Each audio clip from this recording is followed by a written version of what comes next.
এই মুহূৰ্তত নিউজ অসমৰ দৰ্শকসকলক দিব খুজিছোঁ এক গুৰুত্বপূৰ্ণ খবৰ। মহামাৰী কৰোনাই ধেমাজিত 100ৰ ঘৰ অতিক্ৰম কৰিছে। মুঠ ৰোগীৰ সংখ্যা 100। বৃহস্পতিবাৰৰ পৰা চিলাপথাৰৰ জোনাই মহকুমা স্বাস্থ্য বিভাগে আৰম্ভ কৰা ৰেপিড টেষ্টত প্ৰথম 6জনৰ দেহত ধৰা পৰিছে কোভিড-19 পজিটিভ। ইয়াৰে প্ৰথমজন মহন্ত নমচন্দ্ৰ নামৰ যুৱকজন জোনাই দৈনিক বজাৰস্থিত জীৱনদীপ নামৰ ফাৰ্মাচীৰ কৰ্মচাৰী। আন 3গৰাকী কমে হেমধৰ কুটুম, কুনুমাই কুটুম আৰু দুলুমণি কুটুম একে পৰিয়ালৰ সদস্য। জানিব পৰা মতে হেমধৰ কুটুমক জীৱনদীপ নামৰ ফাৰ্মাচীৰ কৰ্মচাৰী মহন্তই চেলাইন দিছিল। আন 2গৰাকী কমে শিলাৰী পেগু আৰু সুভাষ দাস। ইফালে প্ৰথম দিনতে 6গৰাকী ব্যক্তিক ৰেপিড টেষ্টত পজিটিভ ওলোৱাৰ পিছতে আৰু কোনো ধৰণৰ ভ্ৰমণ বৃত্তান্ত নথকাকৈ কোভিডত আক্ৰান্ত হোৱাৰ পিছতে জোনাই অসামৰিক চিকিৎসালয়ৰ স্বাস্থ্য বিষয়া কিশোৰ কুমাৰ কামানে কয় যে আটাইকেইজনৰ দেহত নাই কোনো কৰোনাৰ লক্ষণ।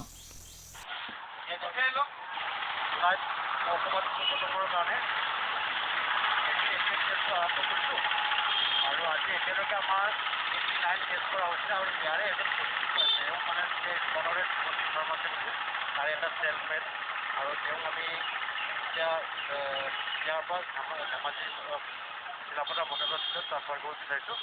আৰু আমাৰ এই প্ৰগ্ৰেম যিটো ৰেপিড এণ্টিজেন টেষ্টিং প্ৰগ্ৰেম, এই প্ৰগ্ৰেমটো চলি থাকিব কণ্টিনিউ। ট্ৰেভেল হিষ্ট্ৰী নাই এতিয়ালৈকে, আমি গম পোৱা ট্ৰেভেল হিষ্ট্ৰী নাই। আৰু আমাৰ এই টেষ্টিং যিটো চেণ্টাৰ বনাইছে এই চেণ্টাৰটো যিমান দিনলৈকে বজাৰ এৰিয়াত আমি মানুহখিনিক টেষ্ট কৰিছোঁ সিমান দিনলৈকে হ'বও পাৰে, কাৰণ এইটো যেতিয়া ট্ৰেভেল হিষ্ট্ৰী নাই তেতিয়া কমিউনিটি ট্ৰান্সমিশ্যন থাকিব পাৰে।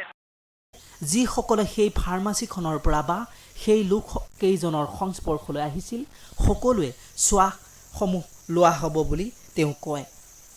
ইতিমধ্যে সেই 6জন লোকক চিলাপথাৰৰ মডেল হস্পিটেললৈ প্ৰেৰণ কৰা হৈছে।